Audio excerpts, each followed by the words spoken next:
Alright, fantasy folks, here we are, week 5. But first, I got to recap week 4. So, let's get right into it. Alright, week 4, game of the week was BK got Julk. And just because they were both undefeated, got to have two undefeated teams play each other. One of them's got to lose. Got Julk, just did not come up with it. However, this was a much closer game than BK probably anticipated.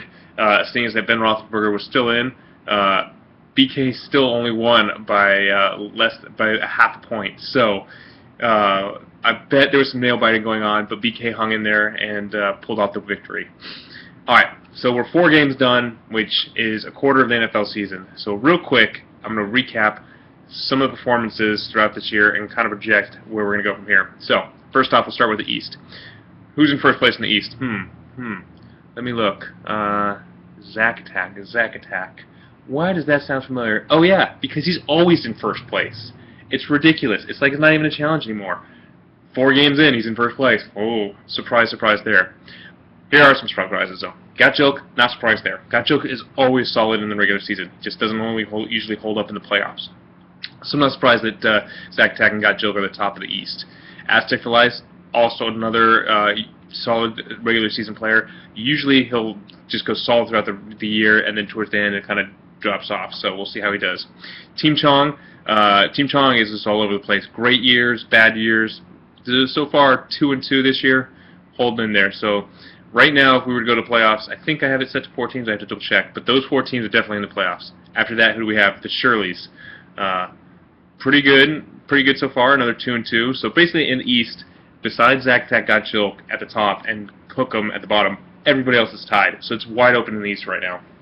The replacements, John's Tigers, Bills, all of them, 1 win puts them in the playoff position right now. So it's still kind of early. Too early to tell. Hook'em, however, Hook'em's having a rough year. I thought they had the best draft of anybody. I mean, they had some keepers that really did some. There were some good picks there, but 0-4, 0-4 Hook'em. I guess while you're 29 years old and you still aren't mature enough to figure out how to play, I'll wait till you're 30. All right, moving on to the West. West is a little bit more of a competition because in first place we have Brady Bozos and BK. The rookie in first place. Interesting, BK. So these teams are both undefeated. After that, we have Killer Tomatoes. How are they still in it at 3-1? Then we have Blue Bayou and Purple Ruse tied for 4th place.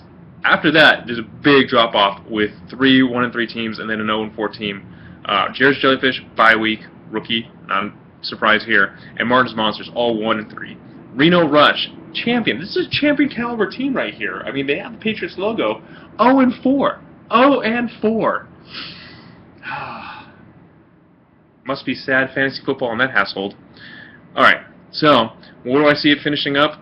I'll have more predictions when we get to the halfway mark, but right now, it's too early to tell, especially in the East. The West, we're starting to get some definition. Alright, let's move on to week 5. I'll go straight out with it. Game of the week, Martin's Monsters versus Brady's Bozos. Already some trash talk going on, which I always encourage. Brady's Bozos, number 1. Martin's Monsters, pretty much last place. We're not even counting Reno Rush anymore. So we got the David and Goliath going on here. Obviously, the sizes is reversed. One's taller than the other, for right now, that is. But Martin Monsters versus Brady's Bozos. Can Martin Monsters save his season? And is Brady's Bozos going to continue to be on top? So, father-son matchup going on here. Some other notable games, Killer Tomatoes versus BK. Killer Tomatoes wins this game, and Brady's Bozos loses. Killer Tomatoes could be right back up there on first place, which would be ridiculous and a travesty to all fantasy football leagues ever, but it could happen. Then again, BK could win, and Brady's Bozos could lose, and then BK, a rookie, could be in sole possession of first place in the West. Crazy times, I know. Zack Attack's going to beat Team Chong, that's a given. What else we got here? John's Tigers, Bills. Those are some veteran teams right there. That could be a good one. Got Joke and Hook'em. Got Joke, are they going to start their slide to the bottom now, or are they going to be able to hold on? We'll see.